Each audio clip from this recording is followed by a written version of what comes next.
is here. Check it out. And you're locked on to Utah's highest rated, most listened to sports radio station. It's my station. It's my station.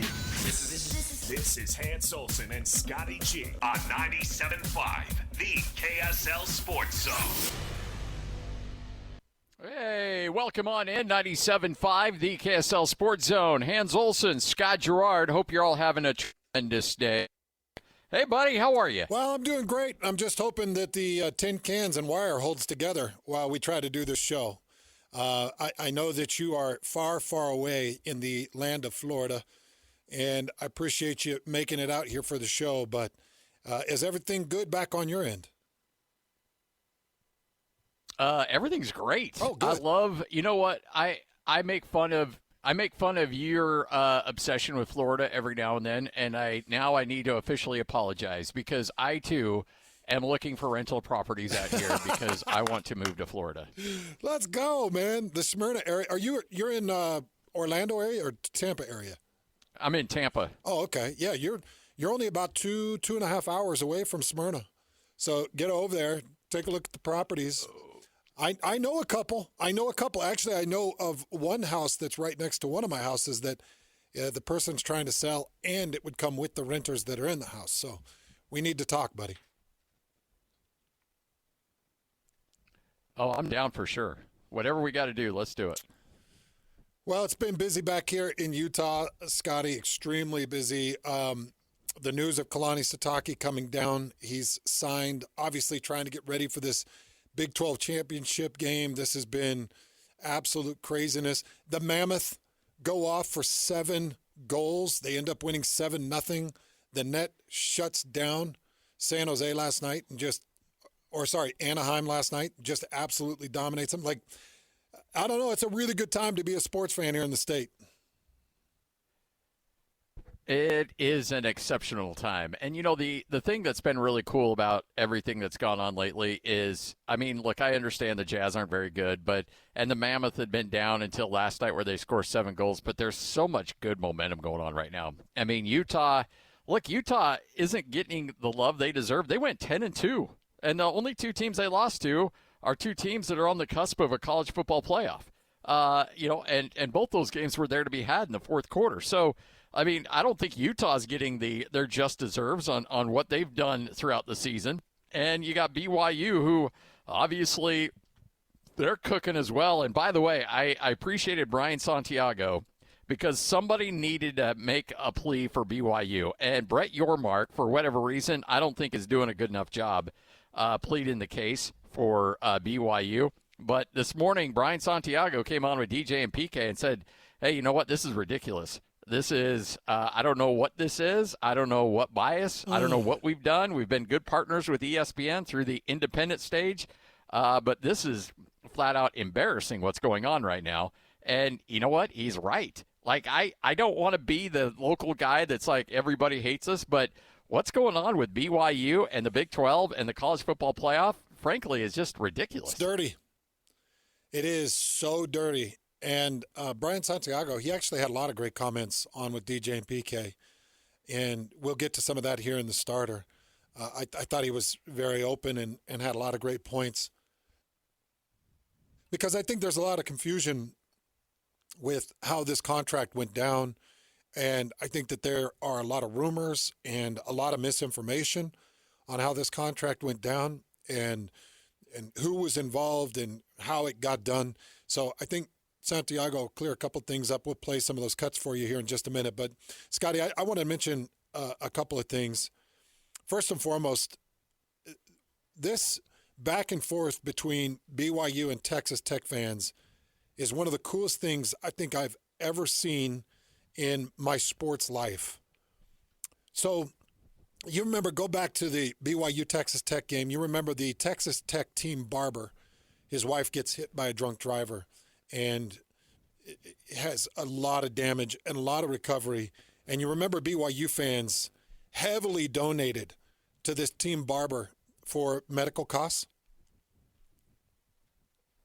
Yeah.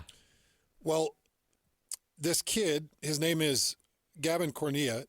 He actually played on Rock's Junior Jazz, Scotty. So I've known this kid since he was just young and grew up here in Utah County. Always had a BYU shirt on. Always. Loved the BYU Cougars. And he just married his high school sweetheart, Katie, who is an absolute doll. And they're just getting their life started. They get in a head-on collision on Redwood out by Lehigh, and it kills Gavin. And it put Katie in the hospital with broken femur, multiple broken ribs, and a lot of damage, Scotty. But Katie's waking up, finding out that her new husband is gone, Gavin. Beautiful kid. He was such a sweet kid when he was younger. And she's also realizing that she's got this crazy recovery. Just her body's just broken.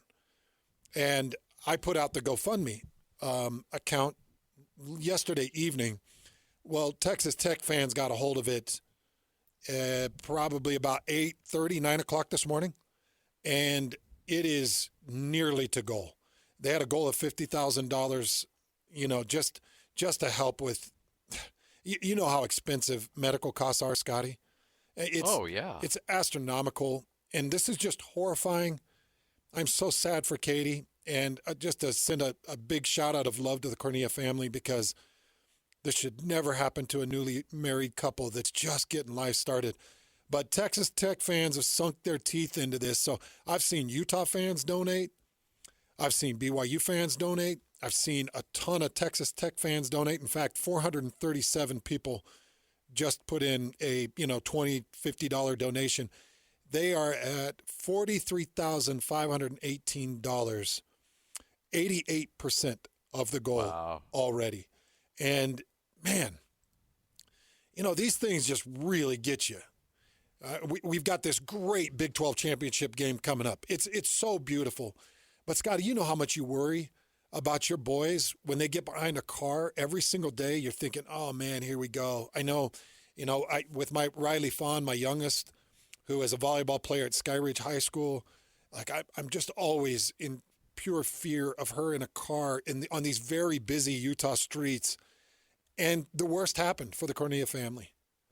And to be able to give them this jolt of, oh, hey, you're not in it alone. Look, here's $50,000. Can you imagine what that would do for you and Jenny and whichever kid is heartbroken and laying in a bed, or even worse, laying in a coffin like Gavin? It's like, geez, these are the things that we live for. And to see Texas Tech fans grab onto this and retweet it and donate, and and see BYU and Utah fans come together and retweet and donate, it's just crazy. I mean, this kid was playing basketball with my son at a very young age, and seeing him grow up and have so much fun. I mean, he's got so many pictures at BYU football games. He was a BYU nut, Scotty. So big shout out to Katie as she sits in a hospital bed and has a long recovery. Sending my love to the Cornea family as they go through so much. And Scotty and I love you. We love you. And big shout out to every person that's donated. There's no doubt. Yep.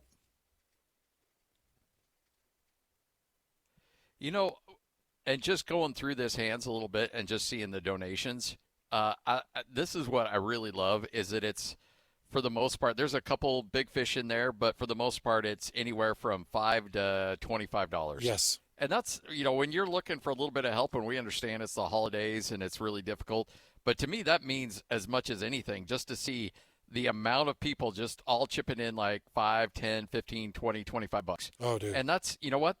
That's awesome, because it just shows you the amount of people that are like, you know what? I understand it's the holidays. We got a lot going on, but you know what? I've got $20 here. Please, here, every little bit counts. Yep. And I just think that's really cool. The amount of just small individual, smaller donations, but are just adding up in a big, big way for a family that's just going through just something of horrific nature. Oh, dude, it's the worst possible outcome. All right, Hans and Scotty, let's get to it, Hans. It's time for your starting lineup right here on 97.5, the KSL Sports Zone. This is Hans and Scotty G.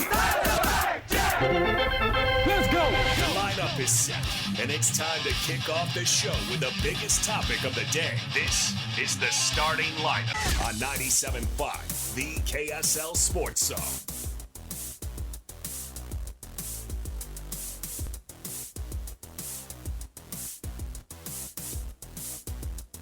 Okay. Hans and Scotty, 97.5, the KSL Sports Zone. It is time for your starting lineup. I'm here in Tampa, Florida. Utah State taking on South Florida coming up tonight. And then tomorrow we'll have the show, and then both you and I will be on our way to Dallas for the Big 12 championship game, BYU taking on Texas Tech. But Brian Santiago, I thought, was absolutely spectacular this morning. I listened to it here in Tampa with DJ and PK, and right now made his claim and campaign for BYU to get at least some love whatsoever from the College Football Playoff Committee. Yeah, it's super disappointing. It's actually disheartening, and it's disrespectful to our program. It's disrespectful to the Big 12. The fact that we're 11-1, our strength of record, our only loss is to a top 4 team, is just the fact that we're being disrespected the way we are is not right. The one thing that I will say is Brett Yormark's all the way in for championing this conference. And in the right circles, this dude is busting down doors. Everybody in the country knows this is a bias. You cannot explain it any way else. What Kalani and this team's done, 11-1, the teams that we've beaten in the top 25, the teams we've beaten on the road, our only loss to a team that's the top 4 right now, and when we played them, probably 3 or 4 of our best players are barely on the field. LJ Martin probably shouldn't have even played in the game. The thing that I'm excited about, though, guys, unbelievable opportunity Saturday. We control our own destiny. Our guys are healthy. Our team's ready to go, and we get another shot to go play Texas Tech on a neutral field for the championship. And I know our guys will be ready, but you can't explain it any way else. You guys have heard, and you guys are in the middle of it. You understand that you put blind resumes up there. There's no other explanation other than bias.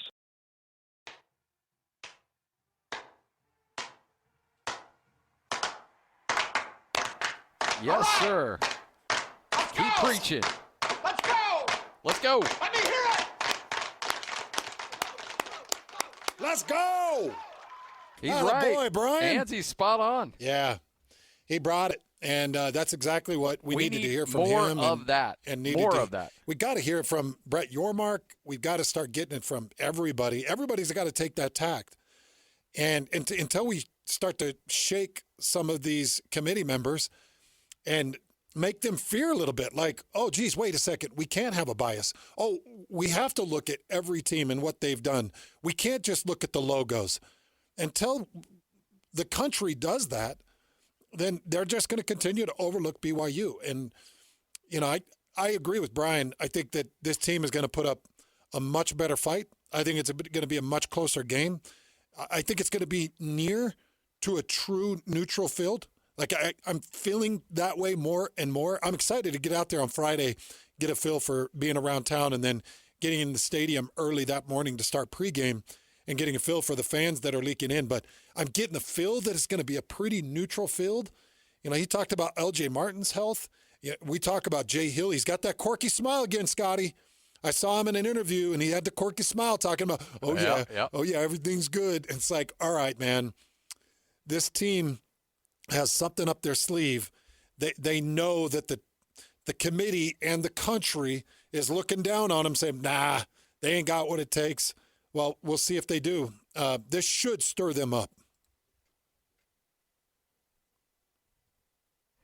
It really should, and I think that right now, if you're BYU, the great thing that BYU's got going, they still control their own destiny. And so, you know, you don't want to be all complaining and get yourself into victim mode, because at the end of the day, you win that game, you're in. It doesn't matter what the committee thinks of you. You beat Texas Tech in that game. You are in with the automatic bid. It's just that simple, and end of story. It's done. So that's what BYU's got going for it. So you want to avoid the victim thing right now, at least for a little bit, because you've got so much coming your way that you can control. You don't want your team to immediately feel like they're a victim already going into a game. And you're right. I'm glad you brought that up because I saw that same Jay Hill smirk, and it's like, uh-oh. Yeah. Uh-oh. Because you know Jay, and he's been prepping like crazy for every game this year. But I got a sneaking suspicion, knowing that the likelihood was pretty strong that there was going to be a rematch with Texas Tech, that he would spend a little bit of time during the week just being like, I'm going to roll back some of that Texas Tech footage, and I'm just going to take a peek and see what else we could have done. And I think that he's been laying in wait for a while. I anticipate BYU to be phenomenal defensively coming up on Saturday. Well, what's incredible is you think about the coaching staff. It goes so deep. You know, back in my day, it was Lavelle Edwards, and it was 10 assistants and one strength and conditioning coach, and that's kind of where it stopped. There's 32 guys on this staff. There's defensive analysts. You've got a former Power 5 head coach as an analyst. And these guys are not sleeping. They're watching the film. They're breaking down the numbers. And just having Gary Anderson say to Jay Hill, hey, come here. Come take a look at this. So anytime they take their tight end in motion, if you see once he passes the center, if he looks down inside, you're expecting some type of quick slant or something here in the post. So how about we do this? Let's walk up Isaiah Glasker and let's give that same odd front look that looks like a five-man rush. And we're going to have Glasker bail right into the zone, and we'll look for that quick slant just off that H-back motion. You know, it's just those kinds of little details that his eye will catch, and Jay Hill will beam, and they'll be like, oh, got him. Because people need to remember, BYU did rack up 4 sacks against Texas Tech in game 1. BYU did rack up 6 TFLs. BYU did harass Baron Morton. They were after him. So just a couple of little more twists and maybe a forced turnover here or there, and this defense can completely change things around. So I agree with Brian Santiago. Number one, BYU is being terribly overlooked. And number two, this team is going to put up a better showing. And you're right, Scotty, they do control their own destiny. But I do think people need to put the trumpet in their mouth and start stomping around a little bit. Because if Georgia beats Alabama and Alabama goes to 10-3, and they're like, yeah, but it's the SEC championship and it's Alabama. And Alabama at 10-3 and an SEC championship game loser, 10-3, gets over a 11-2 BYU team that's only lost to the number 4 team in the country twice. It's like, but that's what they've set things up to do. And that's why people are losing their minds and they're so frustrated. And it's frustrating because Oklahoma's not playing a championship game. Notre Dame's not playing a championship game. I thought that Kalani Sitake said it really well on BYU TV yesterday. Kalani said, wait a second. If we got to play a 13th game in the championship game, how about you make these teams like Oklahoma, Notre Dame, Miami, why don't they play for the right to be in to that college football playoff 12-team bracket? They need to play a 13th game. Why do they get to sit and rest while the champions beat each other up? Lloyd sent me another cut from Coach Gruden. Coach Gruden's talking about the same thing. He's like, well, this would be like the NFL playing the top 2 teams in each division before you get into the freaking playoffs. It's the dumbest thing, and everybody's stacking it up against BYU. They're going to play a really tough team in Texas Tech. They'll give it all they got, and they aren't sitting there crying in their cheers. They're not feeling bad for themselves. Kalani's got these guys so psyched and so wrapped into the moment that they can't even see anything around them. You've noticed that they've all gone silent on social media. Like everybody's gone silent. Everybody's focused, and they're headed out to Dallas today. So they'll get out there. They're gonna switch their sleep regimen because they got this early wake up. They know from that UCF game, that 11 o'clock kick against UCF or 10 o'clock kick, they know that it was a slow start. So you better get your butt in bed. There we go. Lloyd's looking at me. There you go. You better get your butt in bed. Lloyd, you don't need to mark that. No, you could dump it. You know what you could do is you could save me the embarrassing. You could dump it. I did that. I dumped it. And not mark it. but get your butt in bed and be ready. No, he did not. He dumped it right into a save folder. Yeah. Exactly what he did. But, wow. What is that? What was that? Just you guys being very excited about something. I don't know what. Oh, wow. Anyways, get your butt in bed and get ready to wake up with your hair on fire, because you got to come out of the gates immediately. And I've seen too much sleepwalking to start these early games. So Kalani knows it. He knows it. He sees it. And I know they're doing everything they can to get this team ready to earn their way again into the college football playoff. Today, Junior. Hans and Scotty, 97.5, the KSL Sports Zone. Oh, man. Speaking of their hair on fire, Lloyd's bringing it today. Geez. You realize, I know there's a pane of glass between us, Lloyd, but Messed up, man. I'm like 5 steps away from being in that studio. I can't even believe you have lost all respect for me. Today, Junior. You've lost all respect. I lose a couple of pounds, all of a sudden you think you could take me? Bring it, dude. Bring it. Come in here. Come on. Well, I mean, okay. Oh, boy. I'm kind of glad I'm not there today. And by the way, this is also coming on the heels of baby Tatanka there in Farmington calling you out for having twig arms too. So you're already on tilt. Your Bowflex has nothing. Yeah, and it's funny, after he said that, I informed him. I informed him that he's going to be paying for the rest of his mission. I said, hey, look, dude, good luck out there. I don't know who's going to be helping you, so good luck. Yeah. Hans and Scotty, 97.5, the KSL Sports Zone. We'll catch up with Ari Temkin coming up next. This is 97.5, the KSL Sports Zone. This is Hans Olsen and Scotty G, presented by Mountain Land Supply on 97.5, the KSL Sports Zone. Hey, don't forget, Kenny J's is taking care of your catering, that bold, smoky barbecue, no matter the occasion. Maybe it's a wedding or it's a work party, some type of event. Maybe it's a Christmas event that's coming up. Go to KennyJ'sBBQ.com. KennyJ'sBBQ.com. The latest and greatest Texas barbecue right there in the district. Delicious. He did the brisket and turkey for my Thanksgiving, and it was just amazing. Some of the best barbecue you're ever going to find. And he can cater the whole thing. I was excited to pick up this next guest. I jumped on Ari Temkin's show. He does Big 12 radio with TuneIn, and he's fantastic. And both he and I kind of sat on his show almost dumbfounded with how BYU is being treated with the College Football Playoff Committee. And we were going back and forth with why and how bad this snubbing is. That's why it was really nice to hear Brian Santiago comment on this thing, because this is bad. It's getting really bad. And to have BYU at 11-1 and have really one guy nationally that really doesn't know football.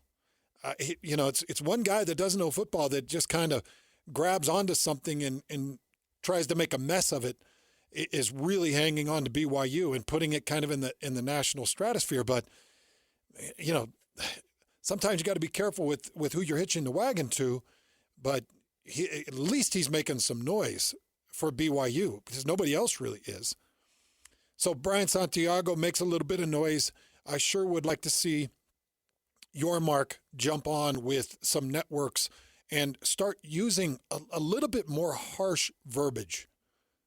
I'd like to hear something that's it's a little bit more uncomfortable and a little bit more to the point, kind of a little more cutting, just to prove a point that BYU really is being screwed at this point, being put at number 11 for multiple weeks after win after win after win, and left at number 11.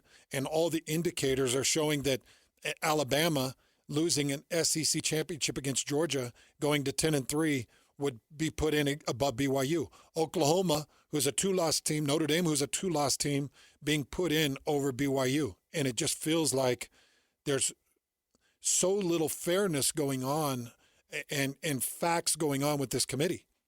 I get it. There's an eyeball test. I know. Okay, so you got the eyeball test, and BYU did have a lot of dogfights. They had a lot of dogfights, but if the eyeball test really takes a deep look and they're like, oh, wait, this true freshman was growing up right in front of our eyes, well, that's a big thing. You're winning while this true freshman is growing up. And then when it clicks, you get TCU.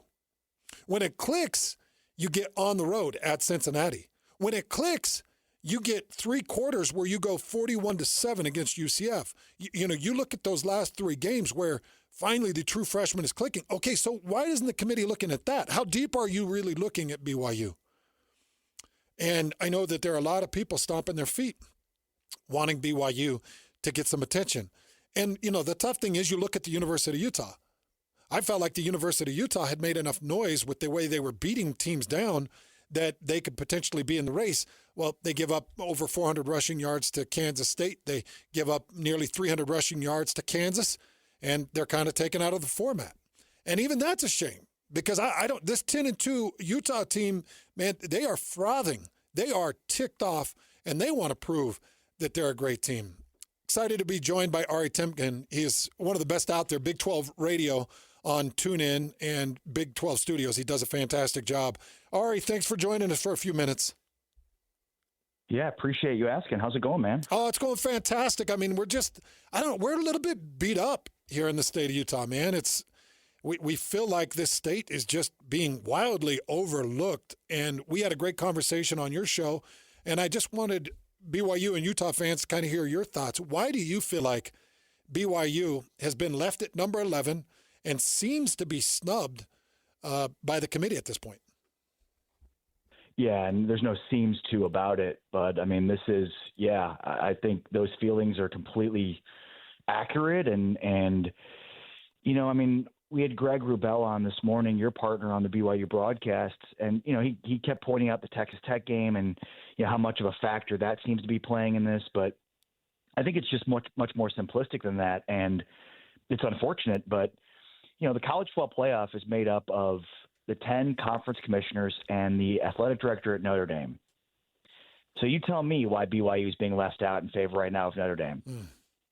I mean, it really just is that simple, and it's a horrible answer here because, we want to live in a meritocracy in a world in which, you, by your abilities and resume and everything else, will get you in. And that was a major talking point this spring when the playoff expansion of 16 came up, and it was, should the Big 12 have 2 automatic bids, but that would give the SEC and the Big 10 4 automatic bids, and however else they were trying to shake it out. And I wanted to look at the more optimistic side and say, like, no, let this thing play out. And I'm confident that the Big 12 over time will justify 2, maybe even more spots in future seasons. And I think this season's a great example. And maybe 5-10 years down the road things are different, but it's atrocious. It's an abomination that Notre Dame has its own representation. Notre Dame has not won a relevant bowl game since 1988. So for some reason, because they were relevant in the 80s and, won a national title 40 years ago and were relevant in the 60s and 70s and 80s and many generations before this, for some reason now they basically get automatically in without having to play in a conference game, in a conference championship game with 2 losses or less. And I said this when they started 0-2, they're going to run the table and get in the playoff. And there's just no justifiable reason that you can look at these resumes next to each other and think that Notre Dame should be ranked ahead of BYU. In fact, there's just no reasonable argument to be made that they should be even ranked ahead of Miami, let alone BYU. It's unjustifiable. You have every right to be upset as a BYU alum and fan, and so does the state of Utah. It's atrocious. And, yeah, I mean, it's all based on Notre Dame having their own representation in the college football playoff. I think we need to see a world in which they are forced into a conference or they don't have their own representation. It's a joke. Agreed with that. So, Ari, tell me what happens if and when BYU does get this win in the Big 12 championship game. What does the committee do then? How high can BYU get? Could they potentially host an opening round of the CFP if they do beat Texas Tech? I mean, do you think a 12-1 conference champion out of the Big 12 should be as high to host. I mean, it seems ridiculous to even have this conversation. I mean, 12-1 with wins over a fourth-ranked Texas Tech and a Utah team that was ranked in the top 10, top 15 when they beat them. Yeah. With one loss being to Texas Tech. I mean, it's the same argument for why they should be in anyways right now. I mean, look at their schedule. They played a gauntlet of a schedule, and I know it's sad because. It's unfortunate. Sad's not the right word. It's unfortunate because, when BYU was independent, when they were in the Mountain West, the feeling was, well, once BYU joins, a legitimate power conference, that these arguments against them go out the window, and here we are again. It's like 1 + 2 = 3 once again. So, yeah, I mean, I think if BYU wins on Saturday, yes, they should absolutely be hosting. So, too, should Texas Tech.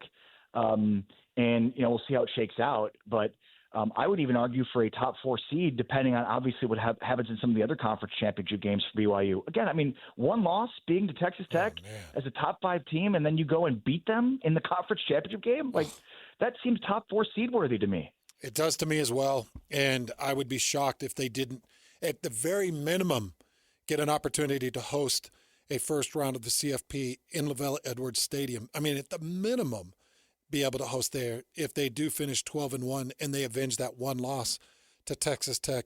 Ari, I think you could agree with me, regardless of who comes out of this and regardless of who represents in the Big 12 or from the Big 12 and the CFP, we have to see one of them be extremely competitive, get at least a first-round win, and see if they can get themselves to the semifinal a la TCU. We have to see the Big 12 and what it is currently comprised of compete to continue to force its relevance. Agree?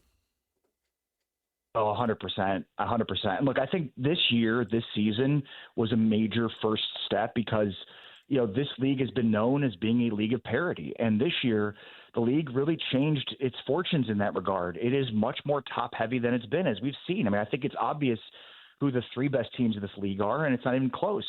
And so, I mean, I think based on that, the league has really turned a corner. I do think public perception here, as much as it shouldn't, matters. And this is the reason why it shouldn't. It shouldn't because we talk all the time about, again, earning your way on the field. And here's the Big 12 doing that and proving that this year by being more top heavy. And yet public perception still hasn't caught up to, the true narrative of this league. I mean, it took a while for people to come around to the idea that the Big 12 started to play some good defense after, the early and middle 2000s. The Big 12 was a league of, explosive offenses without much defense. I mean, that was 10, 15 years ago, and people still think of the Big 12 that way. So, and again, public perception should matter here, but it does. It's stupid, but it does. Mm-hmm. And so, yeah, I mean, I think the major turning point for the league this year was being more top-heavy. I think Texas Tech has definitely gained some credibility in the eyes of the country. I'd like to say that BYU has too, but my goodness, they've won 22 of their last 25 football games. They lost their starting quarterback from last year's team, are starting a true freshman, and are putting up an 11-1 season, and still, for some reason, are not gaining the credibility that they should for the body of work they put together, not just this season, but in the last 2 seasons. So, yes. And then the other part to this that I think is most important, the part that I think is how you win the playoffs, because when we look at what's made the SEC and the Big Ten different, I mean, you look at the NFL draft, and every year it's littered with top 10, top 15, top 20 picks along the offensive and defensive lines. And that's the major difference within the Big 12 this year, especially with the teams at the top. When I look at Utah, when I look at BYU, when I look at Texas Tech, I think there's some staying power for them in terms of the playoff because when they get off the bus, you notice the girth that they have on their offensive and defensive lines. And ultimately, as much as this game has evolved, and you know this better than anybody, it's still a game that's won up front. And I look at the difference there being huge for these 3 teams. So I do think that there's some staying power in the playoffs for those teams based on this. This is not a spread you out, throw the football 40 times a game type league anymore. This is a meat and potatoes, win up front, run the football type league. And I think the 3 best teams are a reflection of that. All right, Temkin does a fantastic job for the Big 12. You can find him on TuneIn. Incredible stuff. Ari, how do you feel like this Tech BYU rematch is going to go? And before you kind of get into the meat of it, what do you think about a sold-out stadium in Jerry World for this championship game? Yeah, last year, Hans, there were 55,000 people at the stadium, and it was pretty loud and pretty raucous and a great environment. Well, I mean, now you're close to doubling that for this game. sellout at Jerry World is incredible. I mean, it speaks to, look, Texas Tech, their largest alumni base is in the DFW area, but we know that BYU and BYU Nation is strong across the country. They travel well. We know that while there might be, a slant towards Texas Tech in terms of the percentages of fans in the building, my guess is it'll be closer to 60-40 than a lot of people, would think, especially, again, based on how much, Texas Tech fandom is here in the DFW area. But yeah, I mean, with you're talking about 85 to 90,000 in the seating capacity, and then another 10,000 in terms of standing room only. I've been at Jerry World. I used to do the pre and post for the Cowboys for 5 years, and so I've been at AT&T Stadium for some big time playoff matchups. So that building was full, 100 plus thousand people in standing room only. And look, I think we'll see the same thing. This is an extremely meaningful game. When you look at the SEC and the Big Ten, those are essentially meaningless games from the standpoint of all four of those teams are most likely going to be playing in the playoff anyways. We know the situation with BYU. They need to win and get in. And look, Texas Tech is motivated too because they want one of those top four seeds. And there's a likelihood that if Tech wins, they end up basically hosting a quarterfinal matchup back at Jerry World in the Cotton Bowl. So I think based on that, where you might have fan bases in the SEC or the Big Ten, they're going to save their money for playoff games. Like the Big 12, that will be at full capacity. It's going to be an amazing environment. And look, I've seen college football games, in professional stadiums before. I hate it. I think they're awful venues for what the sport is. When you look at the greatest venues in college football, the greatest venues in the Big 12, I mean, everything that goes into college football that makes it great is completely sanitized in these pro environments. Like when they had the college football playoff national championship game at Levi's Stadium in San Francisco or Santa Clara, like it was a joke. That's not a good environment. But I'll say this. I've seen a lot of college football games at Jerry World, and that is one of the best professional college football environments I've seen. So I'm excited for it. I was at Ohio State, Texas last year. I was at the Big 12 championship last year. I've been to plenty of other college football games in that building, and I think it'll rival what we saw for Ohio State, Texas in the semifinals last year. Oh, man. It's getting me pumped up, Ari. I head out on a flight after the show tomorrow. And we start pregame 8 a.m. up in the booth, getting people ready for that matchup and take you right into the game. So it's going to be an exciting call. I can't wait to see the crowd, to hear the noise, and just to see what BYU's game plan is coming out in this game. I've got some ideas, and I'm sure Roderick and Jay Hill, they've got some ideas. Just can't wait to see it play out. One more thing before I let you go. Ari, can you promise me that when the dust settles, after these championship games go down and the selection committee sits down and they start building this 12-team bracket, can you promise me that Texas will not be in that bracket? I can promise you that. And if there is, I mean, we've got to rebel and create some sort of revolution because a 3-loss Texas team with a loss to Florida deserves to be nowhere close to anything resembling the playoff. I mean, Steve Sarkisian can complain as much as he wants about playing Ohio State and maybe we don't schedule these tough out-of-conference games. You lost to Florida, dude. I mean, they fired their coach. Come on. Like, and same thing with Diego Pavia at Vanderbilt complaining. Like, they're going to get 5 bids, and they're still complaining. The SEC is a boatload of complainers. The Big 12 is justified to have 2 teams in, and that's at a starting point. There's not even an argument being made for Utah in the same way that people weren't even making the argument for BYU last year, even though it was completely justifiable to make an argument for BYU last year. BYU is going to be the argument this year only because it's so overwhelming. Like, they are have such a better resume than I would say Texas A&M. I would say Notre Dame. I mean, and that's just to name a few in it right now. So I think if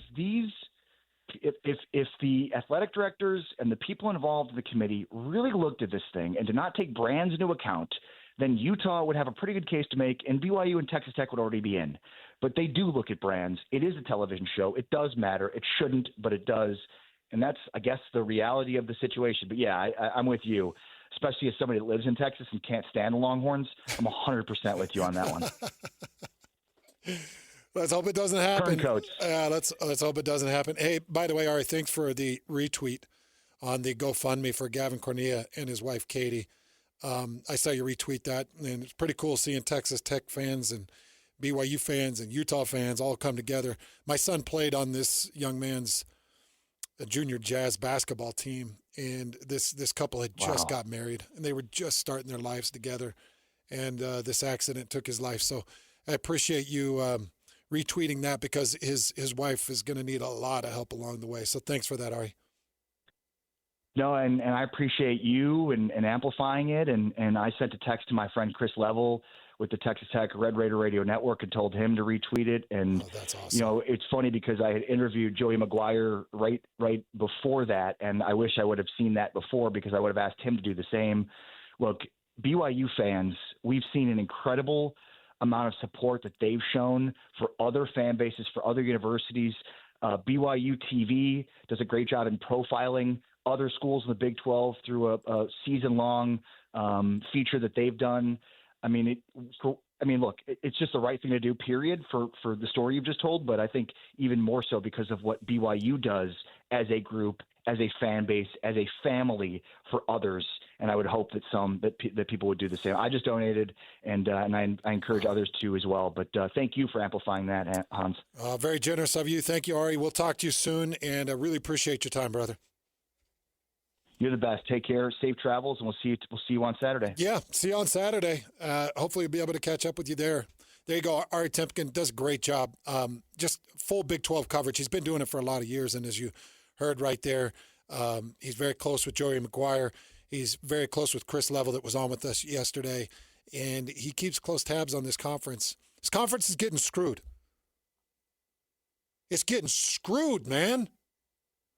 And you know what we should be arguing about?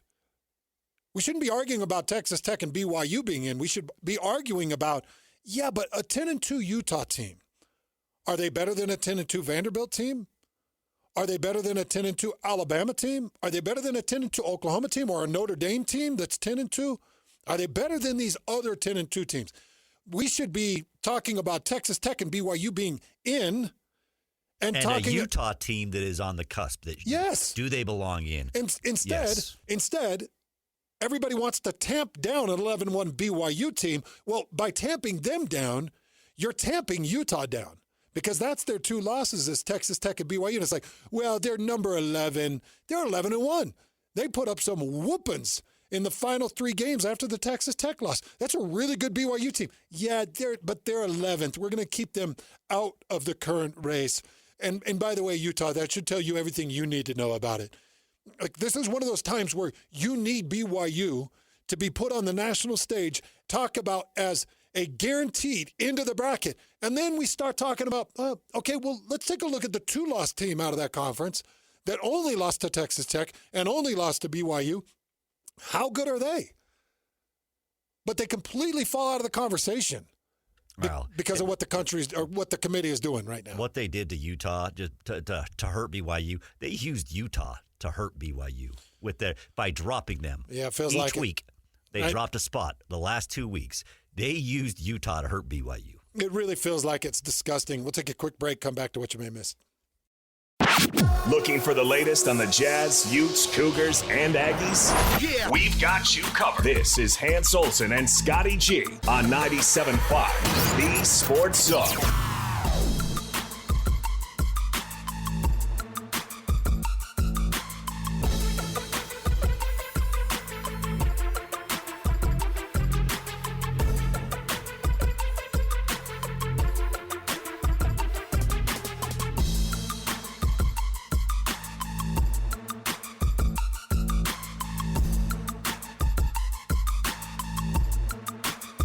And Scotty, 97.5, the KSL Sports Zone. Hope you're all having a tremendous day.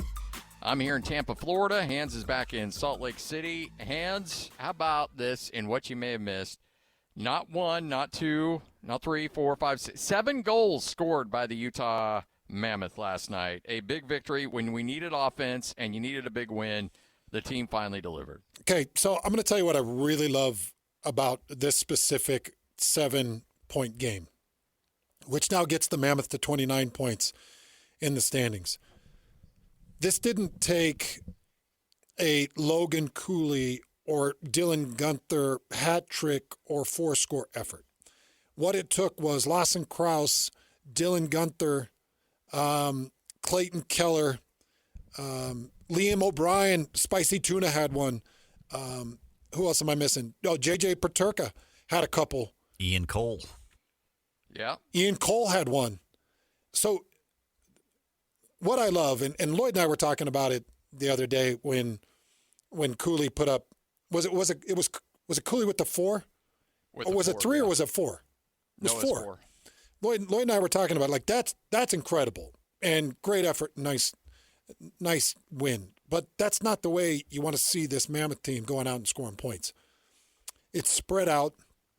It's everybody helping. I love seeing Paterka continue to crank things up. And, the way I look at it right now, Scotty, it's time for the Mammoth to crank it up to a 10. They finished with Vancouver and Calgary on this 6-game road trip that they've been on. So they finish a couple of Canadian teams, and then they come home for a 3-game stand with the Kings, the Panthers, and Seattle. And I'm just taking a look at this next 5-game stretch. I want to see them pull at least 6 points out of this 5-game stretch. I don't think that's a tough ask at all. To get 6 points out of those next 5 games, I think if you're a playoff team and you envision yourself to be a playoff team, which is what this Mammoth team has talked about all along, you should be able to get 6 points out of that 5-game stretch. Well, absolutely. And I would say that, honestly, 4 of those points should come in the next 2 games in Canada, because Vancouver and Calgary, both of them are primed for the picking. Both of them are at the bottom of the Pacific Division, and I know it's tough, and it's Canada, and it's the birthing place of hockey. But go in, get 4 points, come back with a little bit of momentum, and I can't wait. I'm going to be at that Panthers game. Nice. I got to be at that Panthers game. I love the way the Panthers play, and it's kind of my measuring stick for physicality. You know what I also liked about this win for the Mammoth was, you mentioned, and we talked about it, all the different players scoring goals. Like, it was a team offensive win where you had multiple guys doing their thing, but the defense showed up. You had Veggie do his thing. Like, the defense showed up so many times this year. The defense, gave up. Let's 4 or 5 through. Let's whether. Even when the Mammoth do get a lead or maybe 2-goal lead, all of a sudden the other team's back in it within. Just like that. It seems like all of a sudden the defense has a lapse, and all of a sudden it's a tied ball game, and before you know it, it's they're down 3-2 again, and we're at that score that so many times that they've lost that game where they lose 3-2. It was good seeing the defense do that. Well, I'll tell you what, if I was a sports betting man, I would not bet on hockey. It is just too unpredictable. No. You don't touch hockey. Yeah, dude, wouldn't touch it. It's just, you go on a 7-goal run and you shut out Anaheim. And Anaheim's not a bad team, people. Okay, Anaheim is not a bad team. They're 16-10-1 right now. They're 9-4 at home. So you stomped in there and gave them their 4th loss at home. So I think it's a good indicator. Good point by Lloyd. A lot of great defense played, and Veggie serves up a shutout against the Ducks. Hans and Scotty, 97.5, the KSL Sports Zone. Lloyd, have you seen him? Wow.